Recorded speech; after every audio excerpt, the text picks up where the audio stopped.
que a autoridade que deve analisar isso será a Secretaria de Segurança Pública de São Paulo, o próprio governador do estado, mas o próprio Ministério Público, através do GAECO, já está também prestando apoio às polícias aqui de São Paulo.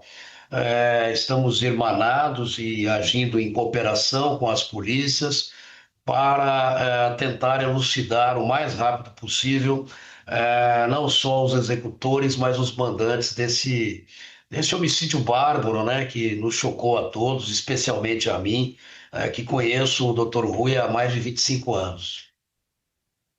Doutor Gaki, a Débora falando contigo aqui de Brasília. Uma boa tarde, obrigada pela entrevista. Eu vou chamar o Pedro Venceslau, nosso analista, que inclusive foi quem viabilizou essa entrevista. Já começo te agradecendo, Pedro, e pode fazer sua pergunta. Doutor Lincoln, eu quero abordar um tema com o senhor, um tema sensível, que é como fica a sua proteção depois que o senhor se aposentar, se não me engano, daqui a 2 anos, porque o delegado Rui Ferraz Fontes não contava com nenhum aparato de segurança para protegê-lo. Eu questionei a Secretaria de Segurança Pública e disseram que ele não fez nenhum pedido nesse sentido. Mas ele já tinha dito em entrevistas que corria riscos. Essa é uma questão que deve preocupar as autoridades que lutam contra o crime organizado, não? Boa tarde, Pedro. Um prazer falar contigo também. Na verdade, esse realmente essa é uma preocupação, não só que foi externada aí numa entrevista pelo Rui, mas uma preocupação de todos nós, minha especificamente, né? Porque eu vivo isso no dia a dia, eu e minha família.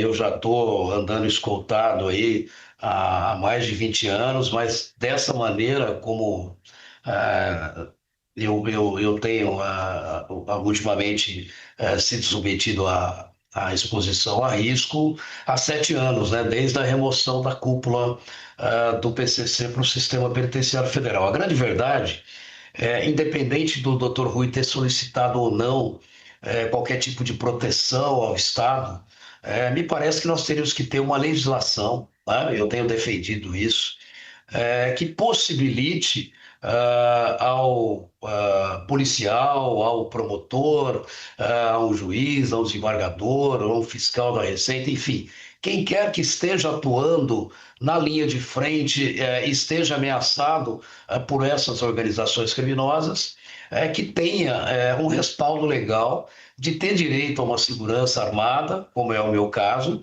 não só na ativa, mas também na aposentadoria, né?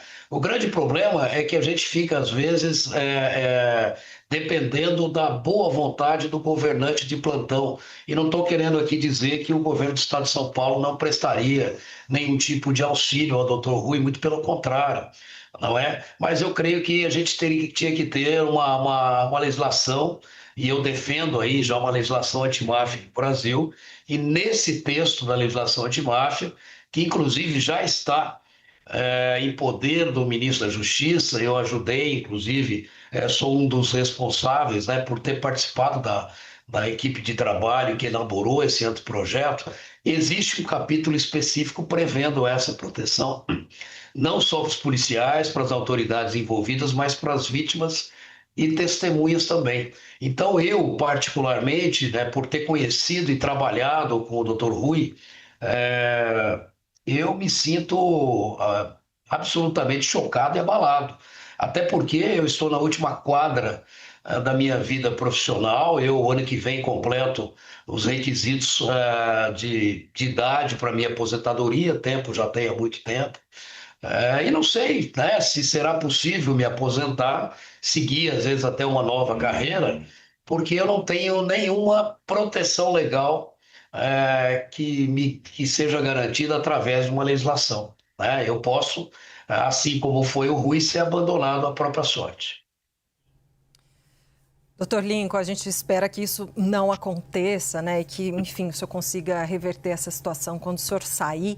Mas eu gostaria de saber agora sobre esse caso específico, se, na sua avaliação, pode haver uma onda de violência em São Paulo, considerando que há uma suspeita de que isso seja retaliação, seja vingança? Isso pode tomar uma proporção maior, conhecendo o modo de agir das organizações criminosas?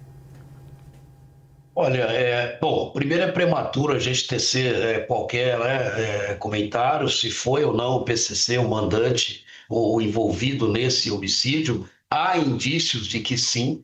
Nós já temos aí, segundo relatos do próprio secretário de Segurança, pelo menos 2 indivíduos já identificados. Um deles, eu sei que tem envolvimento com o PCC, é um egresso do sistema prisional. Há possibilidade, sim, que o crime organizado esteja por trás desse bárbaro homicídio.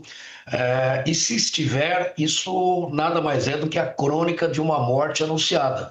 Já que o doutor Rui Ferraz Fontes, ele já estava jurado de morte desde 2006, ele sabia disso, eu mesmo comuniquei ele pelo menos 3 vezes de ameaças que ocorreram aqui na Penitenciária 2 de Venceslau.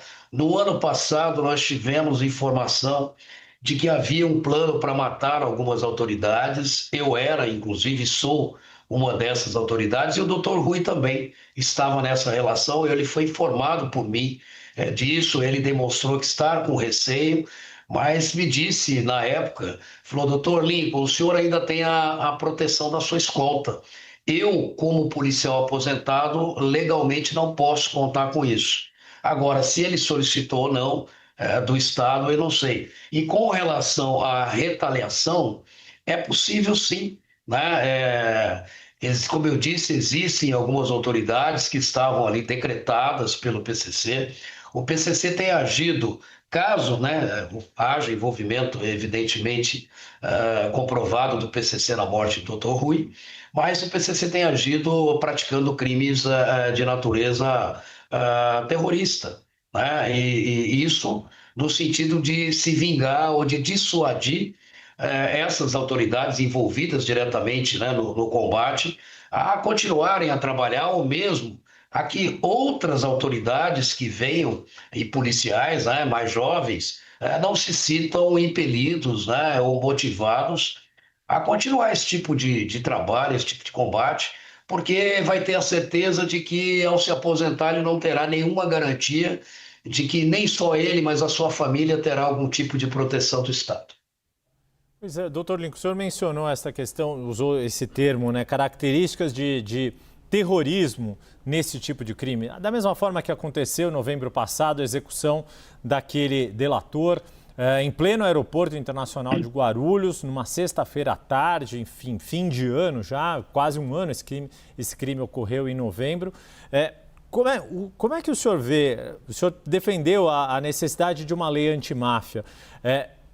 Nós já estamos no ponto em que o PCC atua como máfia, já somos um país, a exemplo do que acontece com a Itália e de outros países, em que essas organizações atuando como máfia estão tão infiltradas na nossa sociedade e com mecanismos, né, até sofisticados de uso de dinheiro, que as nossas leis, os nossos instrumentos não estão dando mais conta de evitar execuções como essa, nem de impedir o crescimento dessas organizações?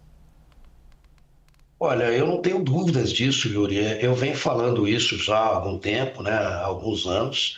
Nós estamos realmente diante de organizações como o PCC, que já estão infiltradas no Estado. Nós tivemos várias operações aqui em São Paulo, eu participei da maioria delas, a questão dos ônibus, a Operação Fidelinha, a Operação Sharks, a Operação Tácitos, agora a Operação Carbono Oculto, né, que revelou aí a participação do PCC também na economia formal e em parte aí, em alguns setores do sistema financeiro.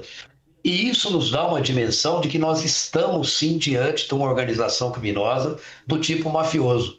A Itália enfrentou isso. Olha que eu estive na A Itália, 5 vezes nos últimos 2 anos, a convite de procuradores antimáfia, de policiais italianos, que estão extremamente preocupados, inclusive, com o crescimento do PCC na Itália e na Europa, né? E a gente precisa avançar para uma legislação antimáfia no Brasil. É preciso que não tentamos tapar o sol com a peneira ou mesmo negar a realidade.